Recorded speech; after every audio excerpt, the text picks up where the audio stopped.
guys, it's Friday the 25th of April, Anzac Day. I'm still on light duties, can't do my normal work, so I thought I'd fire up this machine and just demonstrate it into steam weed treating zone. It's a multi-purpose machine that we can configure up, but there's a few things that we have to be very careful of when we're doing it. So we'll just have a look around here. We'll just try and have a look at this area. Here's all grass there, and we're just going to all weeds there. So we're just going to have a crack at weeding, at steaming that, and then come and check on that in a couple of days' time, so we can make sure you can see all the weeds there, and then we can come back and show you the results later. So typically in Australia the application is a high pressure hot water. So this is a high pressure hot water gurney,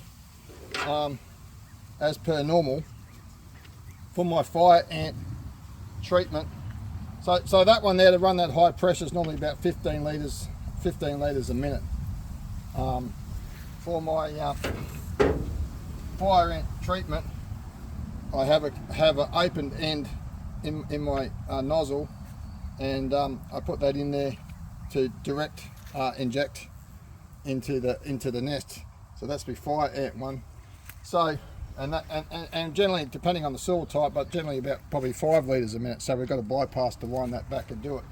But the biggest problem when dealing with steam is these triggers are normally closed. That's the way they're designed. They're normally closed, and that could be a potential problem. So if we plug this into it and configured the machine up to steam, then if you put that down, then the steam will back pressure into the furnace and it will turn into a bomb and blow up. So you can't have steam back pressure in that at the moment, because we swapped the pressure activator for the furnace to be a flow activator, because there's no back pressure when we're treating fire ants. It's completely open, no back pressure at all. So I haven't come up with a commercial option yet, but I've just made up this one here that we've been doing some trials on. And at the moment we've got this valve, this cheap valve here. It's not that great because it needs to be a bit more steamy. I think it does leak a bit, but we'll have a look at that. But just an open end there, and we've got this thing here for if we want to put any additives in there later on, because we were looking at treating fire ants and having some other application after we've killed them with the hot water to prevent them from coming back with scent stuff. So we are looking at that moving forward. But with this valve here, that it doesn't turn off when you're not using it, so you can't back pressure the machine with steam. So when you're using steam, it's a good idea to have that on full time, so we can't do anything. So what we'll do is we've got 50 metres of hose here, and I'll just put a bit out, and I put that, I took that off before when we swapped it over, but I'll put that back on there. So just to give us a little bit of, I'm just going to be a bit careful not to move my hand too much. So I've got that turned on, and that's the important thing. So you've got to know the machine that you're using and know its limitations. So if you're going to use steam, you've got to have that turned on. You can't have a normally closed switch, because the back pressure will do damage to the machine, and no one wants that, because it could be could cause harm. So we'll fire this machine up, but before we fire it up, to get steam we want low flow as well. So we want to go as low as we can. So that's set up to about 5 litres a minute with that bypass valve on there. So that there should be right. So we'll just see how this goes. So that's right there, that's right there.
the heat to get through that 50 metres of haze.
We'll cut back and see how good it goes in a few hours.